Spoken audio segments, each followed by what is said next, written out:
Police કોન્સ્ટેબલની પત્નીના મોતના મામલે 500થી વધુ લોકોએ અમદાવાદ પોલીસ કમિશનર ઓફિસ સુધી રેલી યોજી। નમસ્કાર મિત્રો, હું વિપુલ પટેલ, શિક્ષાપત્રી સંદેશ ન્યૂઝ સત્યની સાથે। એક નજર આજના મુખ્ય સમાચાર પર।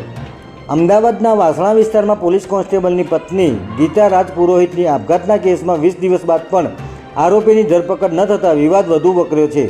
આજે રાજસ્થાનથી આવેલા લોકો અને કરણી સેનાના કાર્યકર્તાઓ સહિત 500થી વધુ લોકોએ ન્યાયની માંગ સાથે પોલીસ કમિશનરની કચેરી ખાતે રેલી કાઢી ઉગ્ર દેખાવો કર્યા હતા।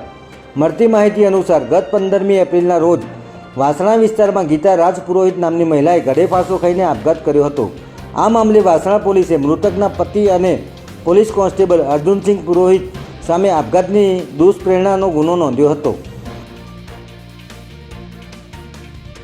મૃતકના પિયર પક્ષનો આક્ષેપ છે કે આ આપઘાત નહીં પરંતુ હત્યા છે અને છેલ્લા 20 દિવસથી હત્યાની ફરિયાદ નોંધાવવા અને આરોપીઓની ધરપકડની માંગ કરી રહ્યા છે। ત્યારે ન્યાયની માંગ સાથે આજે સ્થિતિ તંગ જોવા મળી હતી, જેમાં જસ્ટિસ ફોર ગીતાના પોસ્ટરો સાથે રાજસ્થાનથી આવેલા વિવિધ સંગઠનો અને કરણી સેનાના સભ્યો રેલી સ્વરૂપે કમિશનર કચેરી પહોંચ્યા હતા।